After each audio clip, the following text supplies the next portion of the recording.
dukung semua murid untuk tumbuh menjadi versi terbaik dari dirinya. Teacher Talent adalah salah satu program kampus guru Cikal yang bertujuan sebagai solusi dari minimnya jumlah keterbatasan guru yang berkualitas untuk sekolah swasta nasional maupun internasional. Teacher Talent hadir sebagai solusi terintegrasi. Teacher Talent mudah-mudahan bisa jadi solusi untuk banyak isu dari mulai rekrutmen, pengembangan, pengelolaan, sampai tentu yang terpenting menunjang kolaborasi dan pertumbuhan karir guru yang optimal. Teacher Talent adalah platform talent solution untuk membantu proses rekrutmen kandidat guru sesuai dengan kebutuhan sekolah. Teacher Talent memastikan kualitas kandidat guru dengan proses end-to-end yang diawali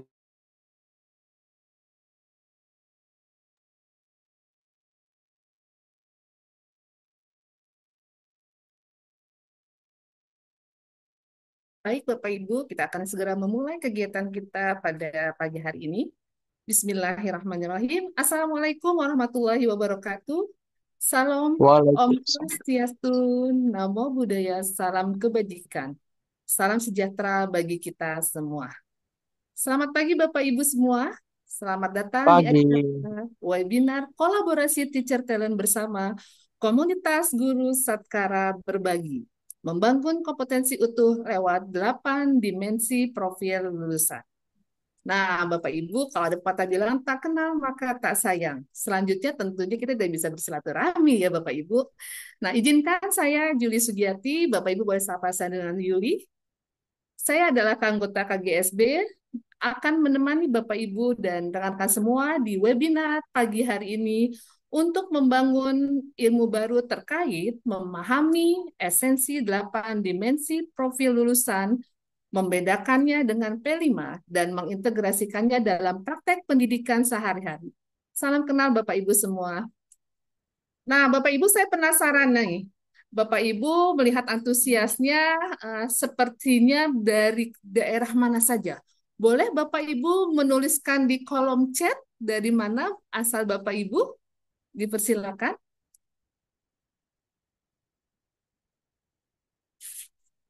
Dari Aceh, Bu Hikmah. Oh, ada dari, nah, Masya Allah. Salam kenal Bapak Ibu, Bapak Ibu hebat. Ada dari Pandeglang, dari Delhi, dari Kudus. Wow, Semarang, Masya Allah. Ternyata kita bertemu di melalui tatap maya Bapak Ibu ya. Pak Sahrin dari Gorontalo, Bu Yulfi dari Jogja. Oh, luar biasa Bapak Ibu. Terima kasih Bapak Ibu semua yang sudah menuliskan asal daerahnya dari mana di kolom chat ini.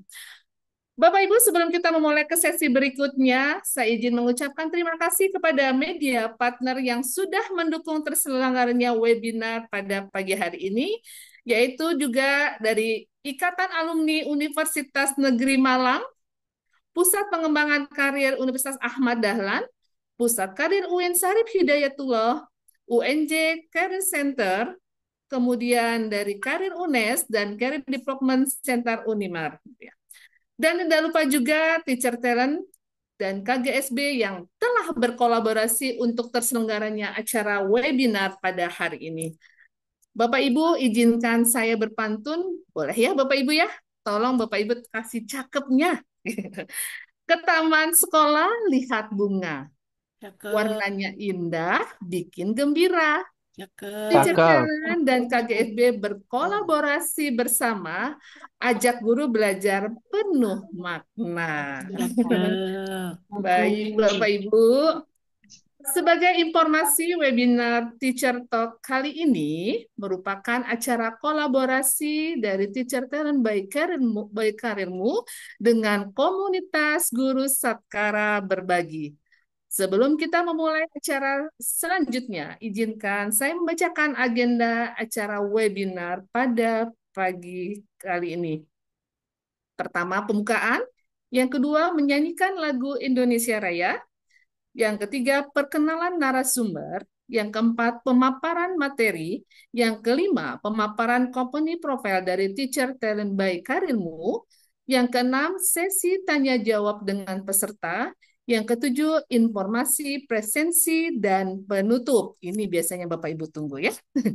Selanjutnya ada beberapa peraturan yang perlu diperhatikan dan dilakukan oleh seluruh Bapak Ibu hebat yang sudah bergabung di acara ini.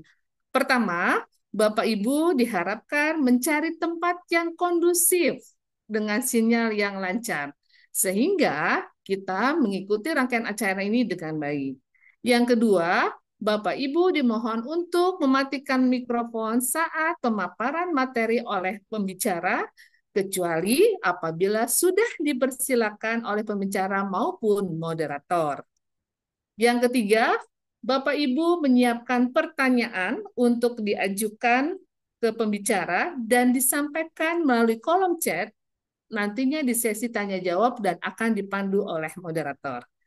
Yang ketiga, Bapak Ibu bisa menyiapkan pertanyaan untuk diajukan ke pembicara dan disampaikan. Oh, mohon maaf, tadi sudah ya. Dan sesi tanya jawab untuk dipandu. Yang berikutnya, Bapak Ibu, terkait link presensi akan dibagikan di akhir acara. Jadi mohon dapat mengikuti webinar pada hari ini hingga selesai ya Bapak Ibu ya. Baik Bapak Ibu, untuk mengawali kegiatan kita, marilah sejenak kita menundukkan kepala, kita berdoa menurut agama kita masing-masing, semoga webinar ini berjalan dengan lancar dan tentunya bisa memberikan manfaat untuk kita semua. Berdoa dipersilakan.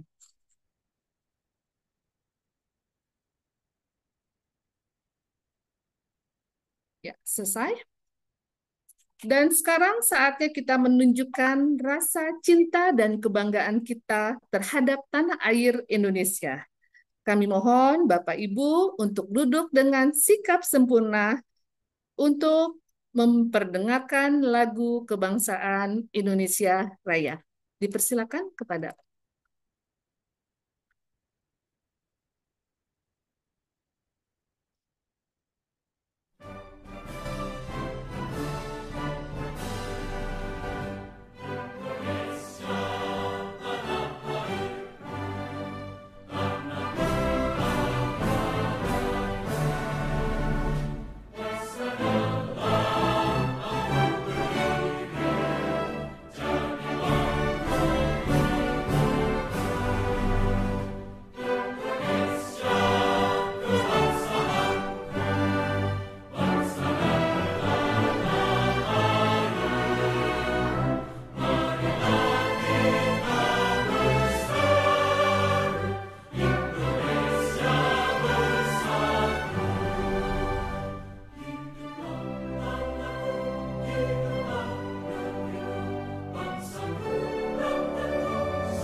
terima kasih kepada kakak operator atas bantuannya sudah memperdengarkan lagu kebangsaan kita Indonesia Raya. Sebelum kita masuk ke sesi pemaparan materi, supaya semangat dan insight dari webinar ini bisa menjangkau lebih banyak orang, Bapak Ibu bisa bantu kami dengan membagikan momen atau kesan ke media sosial Instagram dengan mention akun @teacher.thailand dan @kgsb_id. Nah, siapa tahu postingan Bapak Ibu bisa jadi inspirasi bagi guru atau rekan sesama pendidik lainnya yang belum berkesempatan mengikuti webinar pagi hari ini. Bapak Ibu, selanjutnya kita akan masuk ke sesi utama kita pada pagi hari ini, yaitu sesi pemaparan materi, di mana kita akan belajar bersama Ibu Ilona Kristina dari Program Manager at the First Indonesia. Halo Bu Ilona, sudah bergabung? Halo Bu Juli. Terima kasih luar biasa Ibu. Selamat pagi Bu Juli. Pagi. Saya belum melihat. Mana ya Bu Ilona? Aku ada di sini. Di sini.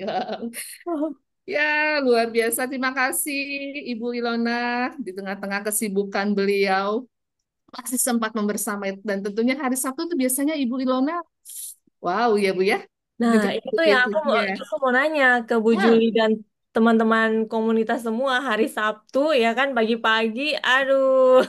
luar biasa ya Bu Ilona ya, Bapak Ibu yang di Zoom ini tuh luar biasa terus bersemangat untuk belajar ya Bu Ilona ya, Benar. rupanya kita apresiasi dan kita beri aplaus dong buat kita semua yang sudah berada di Zoom ini ya Bapak Ibu.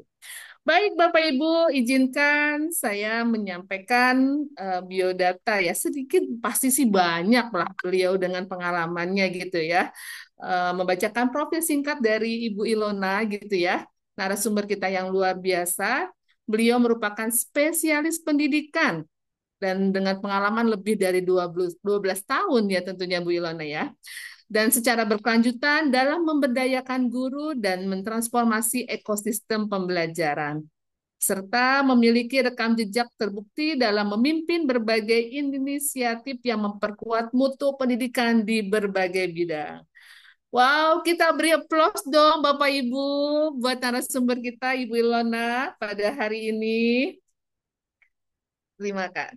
Baik, tanpa berlama-lama lagi, langsung saja saya akan menyerahkan sesi ini ke Bu Ilona. Waktu dan lain. Dipersilakan Bu Ilona. Oke, terima kasih Bu Juli. Aku cukup kaget tuh melihat tadi profilnya aku ternyata ada udah diringkas gitu ya, udah diambil intisarinya gitu ya sampai aku bilang ini aku ya, ya bener. Oke. Oke, terima kasih teman-teman tim behind the scene gitu ya. Bapak Ibu, sekali lagi selamat pagi, selamat berjumpa di hari Sabtu yang syahdu ini gitu ya. Tadi yang seperti Bu Juli bilang gitu ya, biasanya hari Sabtu tuh kita ambil buat istirahat, tapi appreciate banget karena Bapak Ibu memilih untuk jam 10 pagi kita sama-sama ada di ruang Zoom dan kita akan belajar bersama gitu ya Bapak Ibu. Bukan berarti aku yang paling tahu gitu ya, tapi aku akan hari ini jadi teman belajar dari Bapak Ibu semua. Artinya tuh pasti ada juga yang bisa aku pelajari, bisa saya pelajari dari Bapak Ibu semua yang ada di ruang Zoom ini. Oke, aku izin share screen ya. Aku yang share screen kan ya teman-teman Bu Juli dan teman-teman. Ya, silakan Bu Ilona. Oke, slideshow. Oke, nah, Ya, jadi memang kok apa lama. ya? Emang Oh, ada lama. bocor ya. Takutnya pingsan dengan anak nanti. Oke, minta tolong di mute kali ya. Nah, jadi hari ini aku diminta untuk menemani Bapak Ibu belajar soal bagaimana membangun kompetensi yang utuh melalui 8 dimensi profil lulusan gitu ya Bapak Ibu ya. Kita punya 8 dimensi profil lulusan yang ini tuh sebenarnya bukan hal baru juga gitu ya. Ya 8 dimensi profil lulusan baru gitu ya, tapi kalau kita lihat profil-profil di dalamnya tuh sebenarnya kita sudah mengomongkan itu gitu ya dari masa-masa lampau. Tapi kemudian itu ternyata terus menjadi PR nih bagi kita semua di Indonesia gitu ya Bapak Ibu ya. Makanya dari misalnya dari 5, dari 3, dari 5 berkembang sekarang jadi 8 dan sepanjang kita ada di proses di dunia pendidikan ini, ya ini proses kita sepanjang hayat gitu ya untuk bagaimana menciptakan kompetensi yang utuh bagi profil lulusan ini. Kita pengen supaya profil lulusan ini bukan hanya dokumen gitu ya yang ada pendekatan baru ataupun kurikulum baru, kemudian oh ya ada hal baru gitu ya. Enggak, tapi kita pengen bener-bener lulusan-lulusan anak-anak kita di Indonesia tuh punya 8 dimensi ini. Oke, saya izin memulai ini dengan mau, oh ya tadi udah perkenalan jadi ya udah nggak usah lah ya Bapak Ibu ya. Jadi currently full time-nya saya itu ada di Teach First Indonesia gitu ya sebagai program manager. Tapi di sisi yang lain gitu ya saya juga membersamai gitu ya suka membersamai Bapak Ibu guru, Bapak Ibu pimpinan sekolah juga, Bapak Ibu pendamping satuan pendidikan untuk sama-sama belajar gitu ya supaya apa-apa yang kita lakukan tuh kita punya gerak yang sama gitu ya yang ujung-ujungnya tuh memang untuk murid-murid kita di Indonesia ini gitu. Oke, nanti kalau mau tahu lebih lanjut soal Teach First Indonesia tuh bisa searching di Google gitu ya Bapak Ibu ya. Dan ini agenda kita. Nanti di awal ini saya akan izin memulai dengan kita mengajak kita berefleksi bersama dulu gitu ya. Kemana sih sebenarnya arah tujuan pendidikan kita ini gitu ya. Kita sebenarnya itu lagi menghamba kepada yang mana gitu ya. Kita lagi mengacu ke arah yang mana gitu. Nah kemudian apa relevansi 8 dimensi profil lulusan dengan kondisi kita masa kini. Apakah dia relevan atau ternyata dia tuh hanya nilai-nilai baik tapi ternyata nggak relevan tuh dengan masa sekarang misalnya gitu ya. Nah itu kita akan lihat lagi. Lalu kita akan melihat si 8 dimensi profil lulusan itself gitu ya, apa-apa yang ada di dalam komponen 8 dimensi itu. Lalu yang terpenting adalah bagaimana nih supaya strategi pembelajaran yang kita lakukan dalam ruang kelas itu bisa mewujudkan si 8 dimensi profil lulusan ini gitu ya. Makanya nanti di terakhir ditutup dengan ada saya akan kasih contoh gitu ya bagaimana merancang pembelajaran yang mengintegrasikan 8 dimensi profil lulusan ini. Oke, saya ingin bertanya kepada Bapak Ibu semua gitu ya. Boleh open mic, boleh raise hand lalu open mic gitu ya. Ataupun Bapak Ibu mau tulis di kolom komentar, tapi sebaiknya open mic lalu raise hand lalu open mic aja gitu kali Bu Juli ya. Jadi kita bisa dengar gitu ya Boleh, mimpi-mimpi, boleh. Iya. mimpi-mimpi dari Bapak Ibu gitu ya. Coba sejenak kita bayangkan gitu ya, refleksikan lah, refleksikan. 20 tahun lagi gitu misalnya. Sekarang kalau misalnya anak-anak Bapak Ibu adalah guru SD kelas 1 pun gitu ya, berarti nanti 20 tahun lagi ya dia usia berapa tuh? 25 apa 26 gitu ya. Ya intinya 20 tahun lagi kira-kira murid Bapak Ibu sekarang itu akan jadi apa? Apa yang Bapak Ibu bayangkan? Apa cita-cita yang Bapak Ibu punya kepada murid-murid Bapak Ibu ketika nanti 20 tahun, 10 atau 20 tahun atau intinya di masa yang akan datang gitu ya. Murid Bapak Ibu yang sekarang tuh akan jadi seperti apa sih kira-kira? Boleh Boleh silakan. Bapak Ibu raise hand mungkin ya. Iya, Biar boleh raise hand, open mic lalu menjawab. silakan Bapak Ibu mau jadi apa nih? Murid Bapak Ibu 20 tahun yang akan datang. 20 tahun kemudian siswa saya ada yang menjadi dokter, ada yang Dokter, menjadi pelaut, oke. Oh, dokter. tapi tergantung dari orang tuanya juga sih, Bu. Terkadang Oke. orang tuanya menginginkan jadi guru, apalagi daerah yang memang notabene-nya itu daerah masih pedesaan gitu. Jadi Hmm. kebanyakan untuk 20 tahun atau 15 atau 20 tahun itu agak kurang pandangannya gitu. Oke. Kebanyakan mereka menjadi guru, satu menjadi guru, dua menjadi polisi juga bisa, pegawai bank. Itu aja sih yang notabene-nya paling banyak kalau di kecamatan. Kalau mungkin di eh, kota, sekitaran kabupaten, provinsi akan berbeda juga sudut pandang orang tua untuk membangun semangat dari masa depan seorang anak. Tapi rata-rata kalau di, mohon maaf Ibu, di kecamatan itu 20 tahun kemudian itu menggantungkan cita-citanya, keinginan orang tuanya itu menjadi guru, ataupun menjadi uh, kepolisian gitu. Itu aja sih. Tentara ya. Ya betul, itu aja sih. Oke, terima kasih Pak. Siapa? Ini kok Eh, nggak terdeteksi ya? Siapa yang ngomong gitu nggak kelihatan ya? Ya Ibu, saya matikan masalah lagi di dalam Oh, oke ruangan. oke, nggak apa-apa, nggak apa-apa, nggak apa-apa. Berarti, Eh, oh bisa kelihatan nih Pak Samsul ya? Belum Pak kan banyak Samsul dari apa yang tidak bisa itu Jin. satu alat. Sulit. Saya izin Ibu, Enggak. lagi Ya, di dalam makasih. ruangan saya Ibu. Oh, belum tuh. Iya. Makasih ya Pak Samsul. Saya Ibu. Kayaknya ada lagi yang jawab ya. Boleh raise hand dulu kali ya, biar kita ketahuan siapa gitu yang Iya, ngomong. boleh raise hand Bapak Ibu, klik kolom di kolom chat juga sudah ada Bu Ilona nih, manusia mandiri dari Bu Yusi, Oh iya, manusia eh, mandiri. Bu Salmawati ya, anak mandiri dan berkembang berinovasi. Oh, Oh, Bu anak Ami ya, Suratku. Wow, yang bisa menciptakan lapangan lapangan pekerjaan pekerjaan baru. baru. Wow, keren. Ada lagi, tadi kayaknya ada lagi ya Bu, yang suaranya tapi nggak. Ada Bapak Ibu boleh raise hand mungkin lebih biar kami lebih mudah mendeteksinya ya. Boleh buka Ada yang masuk di kolom chat nih Bu Juli. Heeh, 10 tahun lagi anak-anak akan mengganti posisi kita-kita gitu ya dari Pak Purnomo. oke. Terus Bu Yusnita, murid-muridku menggantikan posisiku yang sekarang jadi Jadi guru guru. gitu ya. Yang pasti mereka jadi guru untuk anak-anak mereka. Ada yang jadi Iya. pengusaha, pejabat Pejabat negara yang negara rajin, yang amanah, amanah, wah. tidak korupsi. Jadi petani hebat, ya. Manusia yang bermanfaat bagi yang lain, ya. Oke, jadi memang intinya banyak sekali gitu Bu Juli ya, Ya, betul. mimpi-mimpi, apa ya, harapan-harapan yang Bapak Ibu guru sendiri punya gitu ya, yang diletakkan juga, yang diharap-harapin, yang digantungkan kepada anak-anak murid gitu ya. Jadi kita pengen 20 tahun lagi tuh nggak ada gitu ya, yang tadi tulis jadi manusia yang biasa-biasa aja, nggak ada gitu ya. Bahkan tuh sampai jadi manusia yang bermanfaat bagi orang lain, bisa ciptakan lapangan pekerjaan, Ya kan.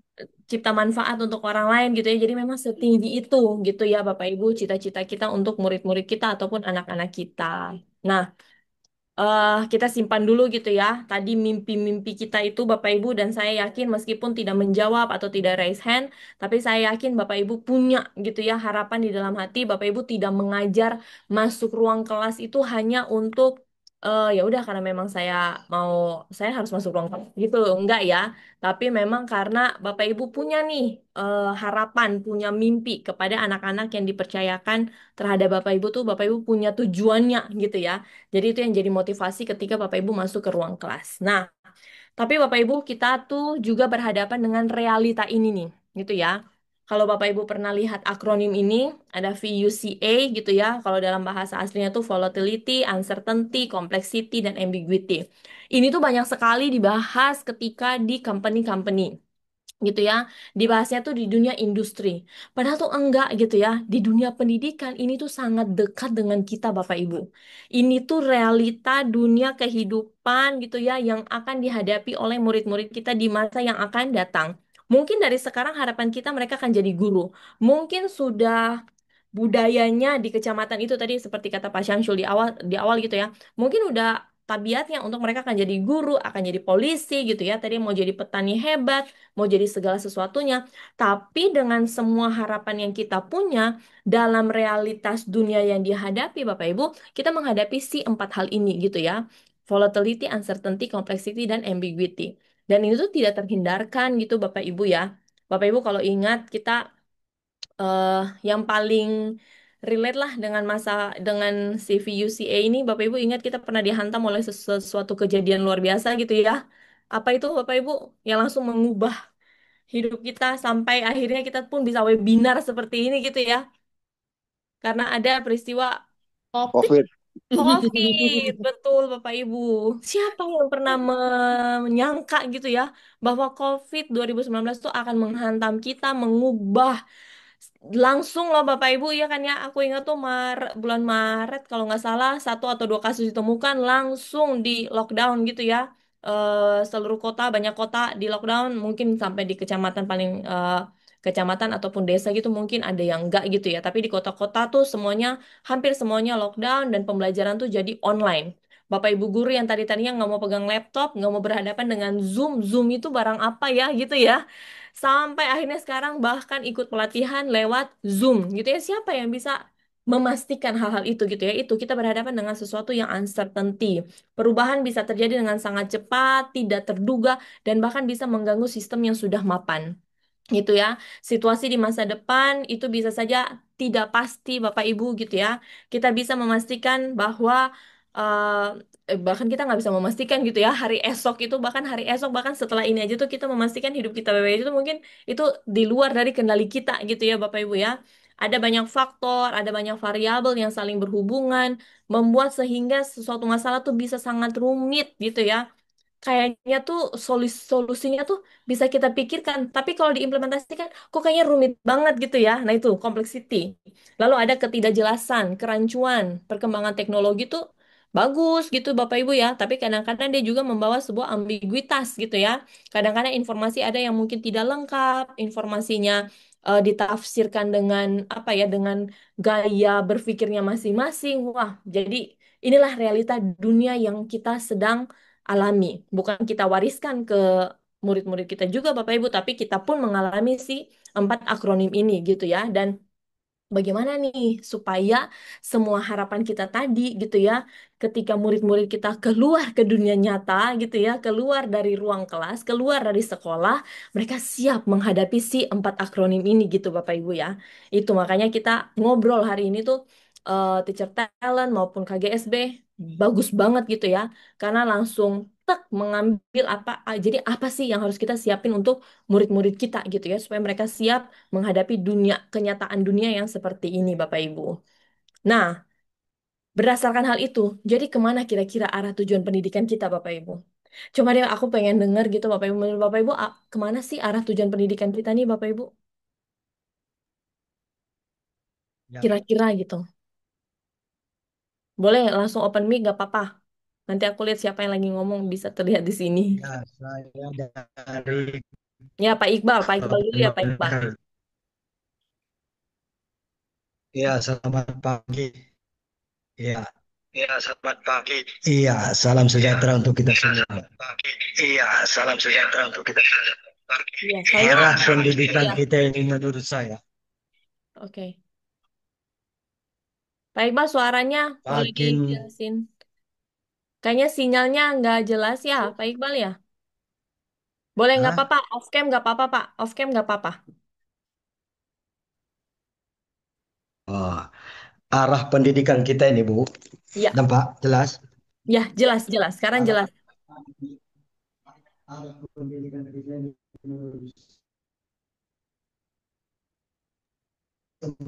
Hilang Pak Iqbalnya suaranya. bergantinya kurikulum pada Menteri ganti kurikulum semakin tidak jelas. Saya tidak terdengar. Bu Ilona terdengar? Iya, aku juga tidak terdengar, Oke. Pak Iqbal. Pak Iqbal boleh minta tolong suaranya Pak di Halo, halo, halo, halo, Oh, ini dengar tapi jauh gitu, Pak. halo. Oke, atau Pak Iqbal, eh kalau misalnya memang nggak bisa, boleh tulis di kolom chat ya, Pak.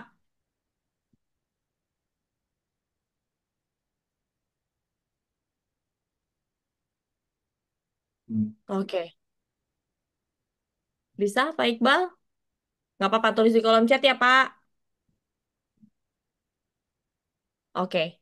Ini ada lagi di kolom chat nih, Bu Juli, dari Pak Iya, Purnomo. betul.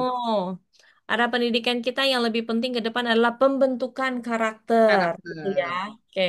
Dan Bu Yusi juga Bu, tujuan Bu dari Yusti pendidikan yang juga. selama ini menjadi muara bagi saya adalah mengoptimalkan potensi murid. Iya. Wow. Karena Karena setiap setiap anak. anak adalah unik dengan kehebatan dan keistimewaan mereka masing-masing. Wah, luar Wah, biasa ya Bu Ilona ya. keren. Kita tunggu punya Pak Iqbal juga ya. Tadi kan Pak Iqbal Iya. udah open mic kita Mm-mm. tunggu ya Pak di kolom chat Pak Iqbal. Kira-kira kemana sih arah tujuan pendidikan kita gitu ya. Dan ini dari dua yang disampaikan Pak Purnomo maupun Bu Yusi gitu ya. Bahkan nanti kita tunggu punyanya Pak Iqbal gitu. Ini eh bagus gitu ya, indah gitu ya Bu Julia. Aku pengen bilang indah gitu. Karena arah tujuan pendidikannya tuh memang ini optimalisasi diri siswa dan ketahanan mentalnya gitu ya. Oh, Bu Yusi ini karena muridnya semua berkebutuhan khusus gitu ya. Oke, oke, oke, Bu. Hmm. Oke, oke. Nah, jadi memang eh ya Bu Yohana juga Keren. pembentukan karakter gitu ya. Dari Pak Samsul, saya membangun karakter siswa itu agar kuat. Jadi sebagian besar itu karakter gitu ya Bapak Ibu ya. Jadi kemana arah tujuan pendidikan kita, yaitu menurutnya Bapak Ibu, ada pembentukan karakter, pembentukan kemandirian gitu ya. Mereka bisa memaksimalkan potensi mereka, membentuk manusia yang mandiri, serba cepat, mentalnya sehat, karakternya baik, seperti yang Bu Nanik baru sampaikan gitu ya. Bapak Ibu, maka pada saat dan ini yang aku lihat kayaknya banyak kalau ada Bapak Ibu yang isi form gitu ya. Dan itu yang jadi banyak pertanyaan dari Bapak Ibu soal eh, perbedaan antara proyek profil Pancasila dengan si 8 dimensi profil lulusan ini gitu ya Bapak Ibu ya. Nah, sebenarnya aku pengen bilang Bapak Ibu, mungkin saja pertanyaan itu muncul karena Bapak Ibu terjebak pada administrasi gitu ya. Karena sebenarnya nggak ada bedanya Bapak Ibu. Sama, itu adalah arah tujuan pendidikan kita Bapak Ibu. Di masa lampau, di masa profil Pancasila itu dia punya berapa ya Bapak Ibu? 6 ya? 6 apa 5 gitu ya. Berkarakter, berkewargaan global, mandiri, gotong royong, kreatif gitu ya Bapak Ibu. 5 berarti ya. Itu, punya 5 itu. Dan di yang baru ini, di 8 dimensi profil lulusan, tambah 3 gitu ya. Nah, itu yang akan kita lihat sebagai arah tujuan pendidikan kita saat ini lagi mengarah ke sini, Bapak Ibu. Sama tuh seperti yang Bapak Ibu bilang barusan gitu ya. Punya karakter, punya mental, gitu ya. Mereka bisa bernalar kritis, mereka bisa mandiri di masa yang akan datang. Itu dia memang yang lagi jadi arah tujuan pendidikan kita, Bapak Ibu. Jadi apakah ada bedanya? Ada, karena ada tambahan 3 gitu ya, ada tambahan kesehatan, komunikasi gitu ya Bapak Ibu ya. Tambahan 2 berarti 6 ya, berarti yang sebelumnya 6 gitu. Nah, tapi di yang baru ini mungkin gitu ya, nanti ada di slide berikutnya aku kasih penegasan kebingungan yang mungkin Bapak Ibu apa ya, lagi alami gitu ya, transisi dari proyek profil Pancasila ke implementasi 8 dimensi profil lulusan ini. Tapi yang ingin saya bilang Bapak Ibu, tidak ada bedanya karena ini arah tujuan pendidikan kita Bapak Ibu. Pendekatan boleh baru, kurikulum boleh baru, menteri boleh baru, sistem boleh baru, tapi arah tujuan pendidikan kita itu sama Bapak Ibu gitu ya. Dari dulu sampai sekarang tuh yang mengarah kepada si dimensi-dimensi profil lulusan ini. Yang pada dasarnya itu dia berkembang untuk menjadi lebih lebih lagi gitu aja, Bapak Ibu, lebih holistik karena mencakup kesehatan kali ini, mencakup juga komunikasi gitu ya. Tapi untuk membedakan yang terlalu rumit dan sampai kita lupa pada fokus utamanya, nah itu aku minta tolong eh, jangan gitu ya Bapak Ibu ya.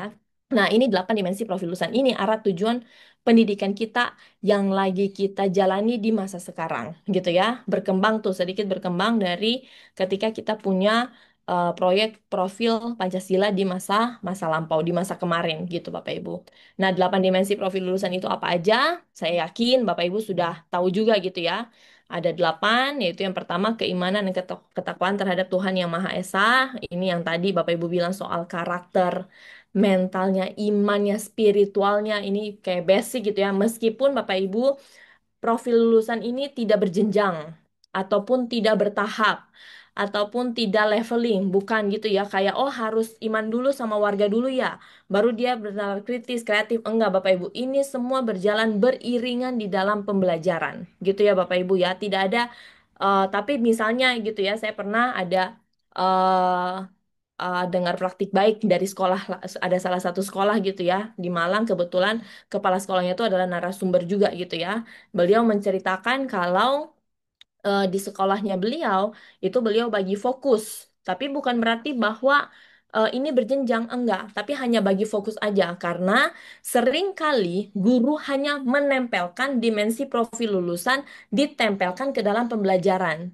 Gitu ya Bapak Ibu ya. Nah, ini mungkin sambil kita refleksi sama-sama dan Bapak Ibu bisa menemukan perbedaannya gitu ya dari yang Bapak Ibu pusingkan.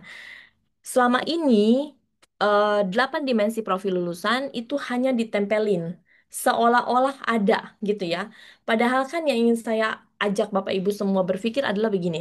Kalau kita pengen anak kreatif gitu ya Bapak Ibu ya, tentunya kan kreatif itu tuh bukan hanya mereka tahu oh kreatif itu adalah apa gitu ya. Tapi kan kita benar-benar mau tuh dia menjadi individu yang mampu berpikir secara inovatif gitu ya. Dia bisa fleksibel, dia bisa menjadi pribadi yang otentik dalam mengelola ide yang baru, mengelola informasi, dan kemudian diciptakan suatu solusi yang unik dan bermanfaat. Kan kita pengen kreativitasnya tuh kan seperti itu. Bukan hanya dia memahami bahwa kreativitas adalah apa, kolaborasi adalah apa, bernalar kritis adalah apa, gitu ya kan bukan hanya itu. Tapi kita pengen itu diwujudkan dalam tindakan. Gitu ya Bapak Ibu ya. Nah, biasanya kenapa sampai ada praktik-praktik yang memfokuskan, misalnya kelas 1, kelas 2 SD fokus di bernalar kritis misalnya, terus kelas 3 4 di kreatif misalnya. Nah, itu hanya sebagai sarana untuk memfokuskan supaya guru-guru itu tidak hanya menempelkan dimensi profil lulusan seolah-olah ada di dalam pembelajaran. Gitu ya Bapak Ibu ya. Tapi pada dasarnya tuh ini semua harus terintegrasi dalam pembelajaran. Nanti pertanyaannya Bapak Ibu soal apakah hanya ada di core atau di ekstra atau di intra? Nanti ada di slide berikutnya, gitu ya, Bapak Ibu. Sebentar, sebentar.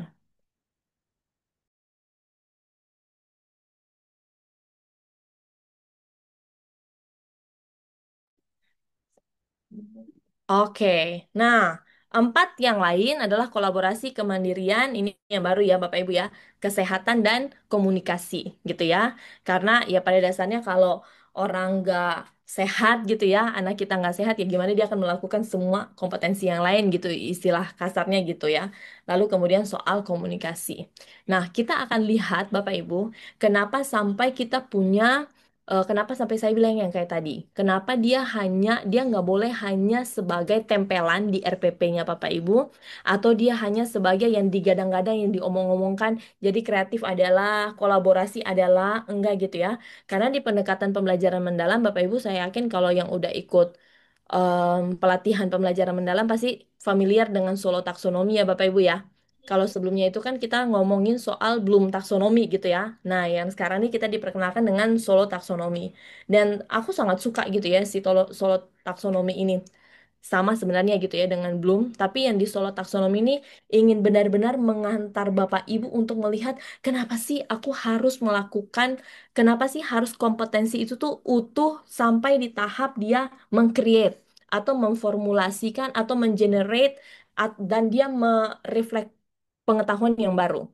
Jadi dia bukan hanya di tahap di mana dia paham aja atau dia tahu aja, tapi dia sampai di tahap bisa melakukan itu Bapak Ibu. Dan bahkan dia bisa merefleksikan gitu ya, dan bahkan bisa mengkonstruksi teori yang baru atau mengkonstruksi pengetahuan yang baru ketika dia melalui suatu proses pembelajaran.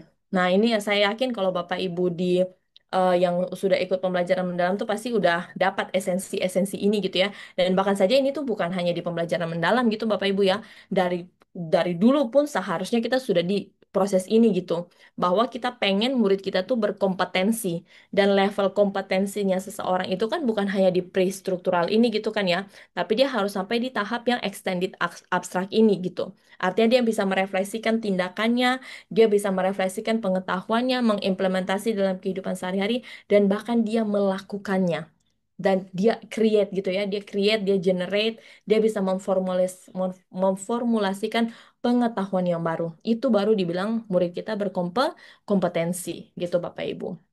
Nah, hal yang lain adalah ketika kita ngomongin soal tadi tujuan kita supaya murid kita tuh punya 8 profil lulusan, supaya dia tidak hanya di level memahami aja gitu ya, atau mengetahui aja. Nah, kita refleksi sama-sama Bapak Ibu.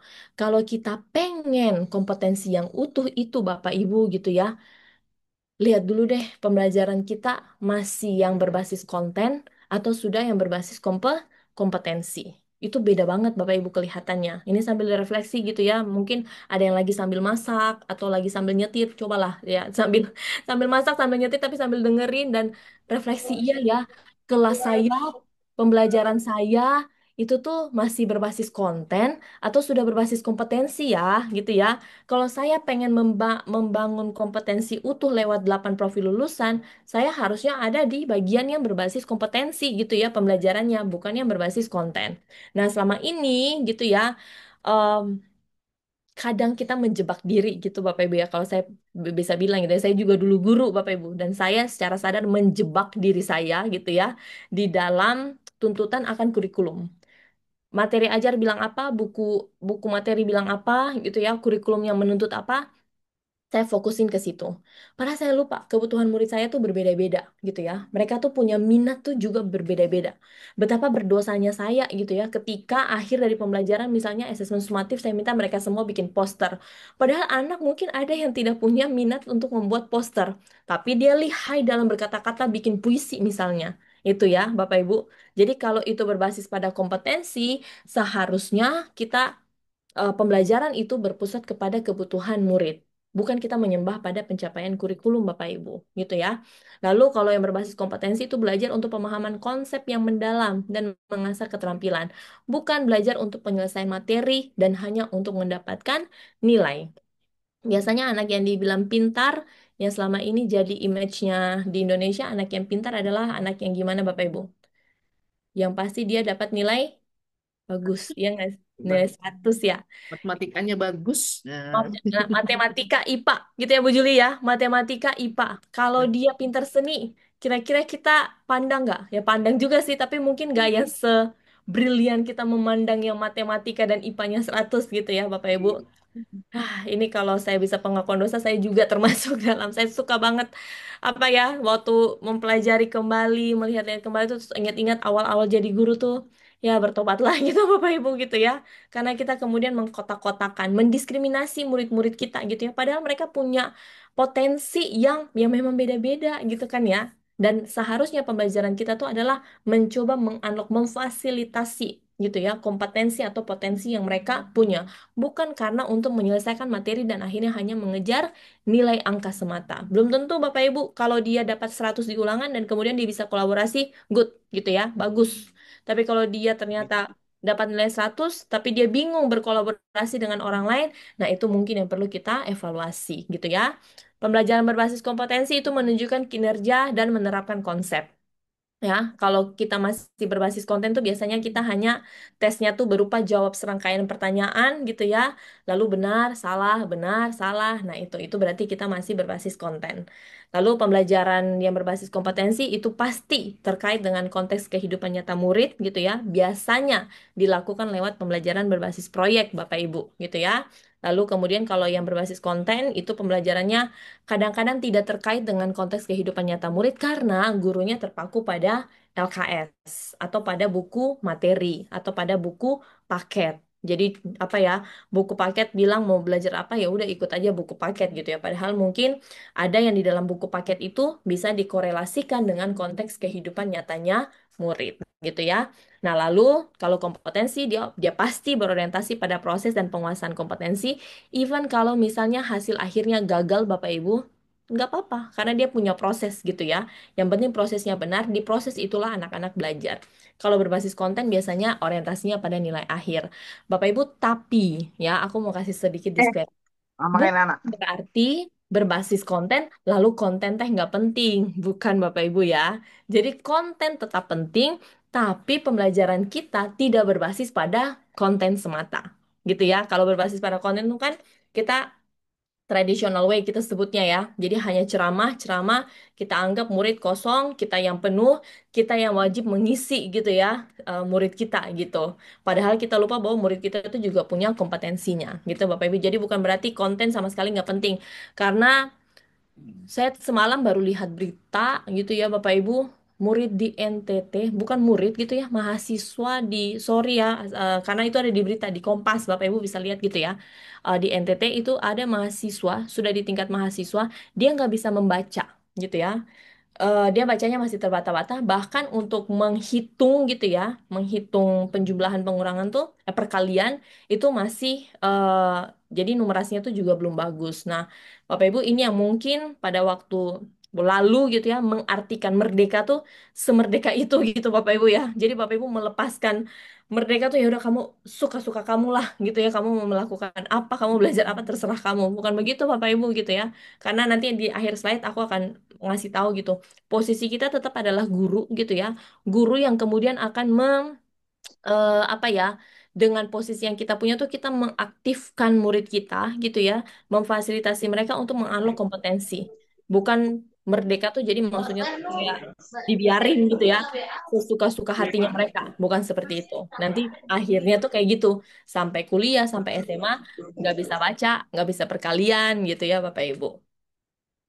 Nah, jadi kemudian pertanyaannya, kita sudah paham nih betapa penting gitu ya untuk punya kompetensi murid gitu ya, supaya semua yang kita cita-citakan pada murid itu tersampaikan. Lalu kemudian gimana gitu ya, kita mengintegrasikan 8 dimensi profil lulusan. Ini sekaligus mencoba menjawab yang kebingungan Bapak Ibu gitu ya. Bapak Ibu, jadi kalau memang di masa lampau, di masa sebelumnya, si proyek profil Pancasila itu memisahkan dengan kokurikuler, itu tuh juga sebenarnya bukan memisahkan yang kayak jadi dia nggak boleh di intra maupun di ekstra, enggak juga Bapak Ibu. Tapi maksudnya yang lampau itu adalah supaya Bapak Ibu tuh juga bisa fokus karena selama ini tuh Bapak Ibu guru ketika dibilang bagus loh pembelajaran berbasis proyek, tapi pas dipikir bikin proyek oh fasilitasnya nggak ada, waktunya kurang, dananya nggak ada gitu ya. Jadinya tuh nggak mau melakukan itu gitu. Makanya oleh pemerintahan yang lalu tuh disediakan waktu khusus di kokurikuler untuk melaksanakan si proyek profil Pancasila gitu Bapak Ibu ya. Nah, di yang baru Bapak Ibu, kokurikuler kan tetap ada juga gitu ya. Dilaksanakan ada PP-nya nomor berapa 18 atau berapa gitu ya Bapak Ibu cek lah googling lah tanya AI aja pasti aturannya keluar. Kokurikuler itu dilaksanakan berdasarkan dengan tema juga gitu kan ya, hampir mirip dengan proyek profil Pancasila. Hanya saja Bapak Ibu jangan salah paham bahwa si 8 dimensi profil lulusan ini harus tergambar juga di dalam intrakurikuler, kokurikuler, dan ekstrakurikuler. Artinya dalam semua pembelajaran apapun yang Bapak Ibu lakukan dengan murid, 8 dimensi profil lulusan ini harus ada. Gitu ya Bapak Ibu ya. Jadi jangan sampai pikir bahwa oh 8 DPL tuh hanya muncul nanti di kokurikuler kan. Kokurikuler kan tetap ada gitu ya dan berdasarkan tematik gitu kan ya. Jadi bisa sama tuh ambil aja dari proyek Pancasila tuh juga nggak masalah gitu ya. Tapi yang membedakan adalah Bapak Ibu juga bisa melakukan hal ini di dalam intrakurikuler maupun ekstrakurikuler. Bahkan kalau Bapak Ibu sudah dapat kelas-kelas pembelajaran mendalam gitu ya. Dalam RPP-nya sendiri itu bahkan ada dituliskan di bagian awal dan RPP itu berlaku gitu ya untuk intra kok ekstra kan nggak pakai RPP gitu ya. Tapi itu berlaku tuh dan di awalnya tuh diidentifikasi tuh dikasih slot khusus gitu ya. Ketika kamu mau melaksanakan pembelajaran ini, profil lulusan apa yang mau kamu capai? Gitu Bapak Ibu. Karena apa? Menurut aku memang harus kita menggerakkan semua ekosistem Bapak Ibu kalau kita mau mencapai kompetensi utuh dari 8 dimensi profil lulusan gitu ya. Bahkan mungkin nggak dalam intra, nggak dalam kokurikuler, nggak dalam ekstrakurikuler. Dalam kehidupan kita setiap hari pun Bapak Ibu gitu ya, murid akan belajar, oh kolaborasi dari lihat kekompakan guru-gurunya gitu ya. Murid akan belajar soal keimanan, ketakwaan dari bagaimana guru-gurunya tuh rapi, rajin menjalani waktu sholat misalnya, gitu ya. Murid-murid akan melihat bagaimana nilai dari sebuah kemandirian, gitu ya. Nilai dari gotong royong atau kolaborasi, sehat, hidup sehat, Bapak Ibu gitu ya. Kalau murid-muridnya lihat Bapak Ibu juga makan gorengan tiap hari, gitu ya. Makan yang nggak sehat, ya udah mereka juga mungkin akan memahami DPL kesehatan itu dengan tidak sebaik-baiknya gitu ya karena mereka punya contoh guru-guru yang juga memberikan contoh yang kurang baik gitu ya Bapak Ibu ya. Jadi bagaimana kita akan mengintegrasikan ini ya tentu dalam sesi ini kalau Bapak Ibu berharap gitu ya akan ada khusus ngebahas soal kokurikuler, enggak Bapak Ibu. Dan bahkan di waktu proyek profil Pancasila pun waktu saya diminta sesi seperti ini Bapak Ibu saya tidak pernah mendorong untuk hanya fokus di kokurikuler. Karena untuk mendapat dimensi profil lulusan yang utuh itu harus ada di semua lini. Mau intra, mau ko, mau ekstra, itu harus semua. Tapi memang lebih mudah itu terjadi di kokurikuler dan ekstra kurikuler gitu Bapak Ibu gitu ya. Nah, jadi ini untuk menjawab sebagian besar pertanyaan Bapak Ibu soal perbedaannya dengan P5. Ini aku menegaskannya di slide ini gitu ya Bapak Ibu. Pembelajaran mendalam itu merupakan pendekatan yang memuliakan dengan menekankan penciptaan pengalaman belajar yang berkesadaran, bermakna dan menyenangkan gitu ya. Maka dari itu kalau sekarang kita lagi pakai pendekatan pembelajaran mendalam Bapak Ibu, ketika kita tahu proses memuliakannya adalah kita menghormati hak murid-murid kita untuk dihantar gitu ya, untuk dibantu, untuk difasilitasi, dimentoring supaya mereka dapat kompetensi profil lulusan yang lengkap gitu ya Bapak Ibu, maka 8 dimensi profil lulusan perlu diintegrasikan ke dalam semua proses pembelajaran. Mau itu intra, mau itu ko, mau itu ekstra, semuanya diintegrasikan di dalam proses pembelajaran gitu ya. Nanti Bapak Ibu di akhir kita akan lihat sama-sama gitu ya, bagaimana caranya mengintegrasikan gitu ya. Oke, nah ini caranya gitu ya. Salah satu cara yang hari ini bisa aku sharingkan, bisa aku bagi ke Bapak Ibu karena aku sudah pernah melakukannya gitu ya. Aku juga menulis modulnya tentang pembelajaran berbasis proyek ini, maka aku mau apa ya? Kita sama-sama gitu ya melihat hal ini sebagai salah satu semoga ini menjadi salah satu tools atau menjadi salah satu cara yang dapat membantu Bapak Ibu untuk kemudian melakukan pembelajaran berbasis proyek yang nantinya tuh bisa membentuk kompetensi utuh dari si 8 dimensi profil lulusan.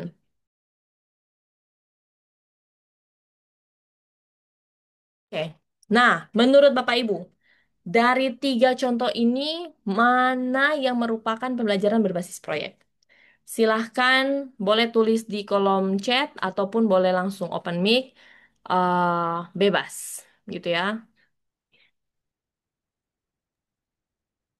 Berarti urut ya Bu Ilona 1, 2, 3 gitu ya. Iya, Nggak ya, usah. aku nggak kasih nomor lagi ya, cuman biru, biru, biru. Aman, Boleh ya, aman. urut aja gitu ya, 1, 2, 3 gitu ya. Mana yang merupakan pembelajaran berbasis proyek menurut Bapak Ibu? Oke, sambil berpikir 1 menit saya ambil minum sebentar ya, Bu Juli. Bentar ya. Siap, silakan. Ya, silakan Bapak Ibu, silakan dipilih mana yang termasuk pembelajaran berbasis proyek 1, 2, atau 3 ya. Mulai dari atas urutan nomor 1, 2, dan 3. Silakan boleh di kolom chat Bapak Ibu. Ada 1, 1, 3, 1, 1.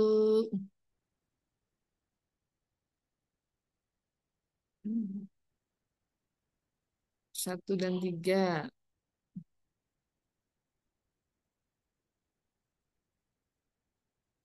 Mhm. 2 dan 3. 1, 2, 3. Oh, semuanya. Oke, ramai ya Bu Juli ya. Ah, ah. Dan berimbang ya kayaknya ya. Kayak 1 juga Mhm. banyak, 3 juga banyak, Mhm. 2, 3, 1 dan 3. Oke, boleh nggak ada 1 atau 2 orang yang kayak, oke saya pilih 1 karena apa, saya pilih 2 karena apa? Open mic. Saya memang suka sekali mendorong untuk open mic Bapak Ibu. Kalau open cam nggak apa-apa. Saya juga kadang-kadang nggak suka open cam, tapi open mic boleh. Boleh Bapak yang menjawab 1 mungkin ada di sini ada Bu Eni, ada Pak Olis, Ya, boleh, boleh, Santi.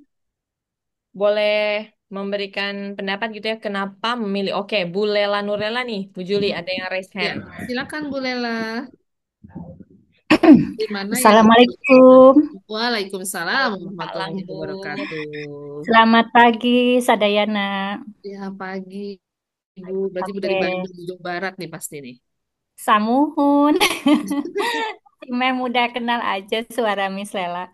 Oke, misalnya Bade menjawab ya, mencoba Iya. menjawab. Hmm. Untuk statement pertama, misalnya cenderung karena sang pelajar itu sudah berkompeten untuk meluncurkan roket botolnya di akhir pembelajaran. Untuk poin kedua, misalnya menyoroti dari hal isu yang berkembang ya terkait dengan kerusakan lingkungan. Jadi sang pelajar itu selalu mengulik-ngulik kompetensi merekanya terhadap alam. Kemudian poin ketiga, mengobservasi ya. Ketika ada hal yang cenderung di lingkungan itu terkait sampah plastik, sang pelajar itu selalu mengamati langsung, Mem, di dalam hal kinerjanya atau proyeknya. Itu saja yang misalnya sampaikan. Jadi statement 1, 2, 3 termasuk berbasis proyek. Oke, terima Terima kasih. kasih, Miss Lela. Iya, sama-sama, Mem. Oke, Ada berikutnya lagi ada. mungkin? Hmm. Oh, ada nih. Ada Bu Juli. Ada Pak Pak Beron Bernard. Bernadus. Oh, silakan Pak Bernadus. Terima kasih Bu, maaf ini tidak bisa on cam, ini sinyalnya Nggak, kurang bagus. nggak Siap. apa-apa, Pak. Ya, saya tadi memilih 2 dan 3. Mhm. Saya berpikir begini ya, proyek BPL berbasis proyek itu kan tidak selalu dalam bentuk produk yang bisa dijual atau apapun itu ya. Proyek itu bisa berupa entah itu puisi, entah itu media, entah itu eh, tampilan atau apa begitu ya. Nah, saya melihat 2 dan 3 itu sudah menggambarkan ada sesuatu yang dilakukan, yang sudah konkret dilakukan, yaitu membuat ending dari proses pembelajaran itu adalah siswa membuat perencanaan untuk sebuah kampanye lingkungan. Nah, kampanye lingkungan ini tentu menggunakan sebuah media. Saya yakin PBL ini arahnya fokus ending pembelajaran adalah membuat media untuk kampanye. Itu yang pertama, yang kedua. Yang ketiga, ini juga saya memilih kenapa yang kedua? Kedua ini juga sudah menggambarkan bahwa hasil observasi itu menghasilkan sebuah action, yaitu poster. Ya, poster yang diharapkan itu akan memberikan satu media untuk sosialisasi sesuai dengan apa yang diperlukan. Begitu Bu Ilon, terima kasih. Mohon maaf Oke, sebelumnya. oke, terima kasih Pak Bernardus. Oh, Bu Juli ada yang angkat tangan lagi. Masih boleh nggak Bu Juli? Boleh, Aku Ibu. terserah Bu Juli aja deh. Bu Juli yang tahu waktu. Satu lagi mungkin ya. Oke, boleh, boleh. Iya, Oke, berarti sekarang Pak Andi Huda ya, Bu Juli ya? Iya, Pak Andi Huda. Ya. Ibu atau Ya, Bapak ya? Bu. Terima kasih, Bu, atas Oh, Bapak. kesempatannya. Ya. Ya, bisa didengar, Bu, ini. Bisa, Oke, bisa. Pak. Dengar, Pak. Bagus, Pak. Ya, Alhamdulillah. Ini saya memilih di apa namanya eh, pilihan kedua. Kalau melihat dari berbasis proyek yang nomor dua ini menerapkan taksonomi Solo itu, Bu. Kalau saya mengatakan murid itu mulai dari mengidentifikasi, kemudian sampai pada kampanye itu ada bentuk abstrak yang dilakukan oleh murid begitu.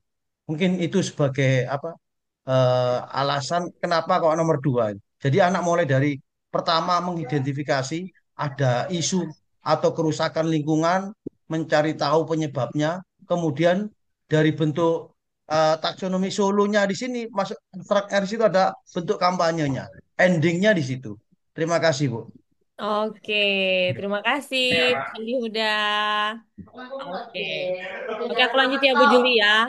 Nah, jadi oke, nah jadi terima kasih gitu ya jawaban dari Miss Lela, Pak Bernardus, kemudian Pak Andi gitu ya untuk semua alasan di belakangnya itu tuh semuanya logik gitu ya, memang memang masuk akal gitu dan bahkan terakhir Pak Andi tuh udah langsung mengkorelasikan dengan taksonomi Solonya gitu kan ya Pak Andi ya, kelihatan jelas tuh ketika Pak Andi memilih nomor dua tuh ada tingkatannya gitu ya tingkatan apa kompetensinya yang dilalui sama seperti tadi yang di taksonomi Solo itu. Dan memang Bapak Ibu, eh ini tuh miskonsepsi Bapak Ibu, tapi tidak perlu merasa bersalah gitu ya. Saya pun juga dulu mengalami si miskonsepsi ini dan bahkan terjadi di seluruh dunia Bapak Ibu.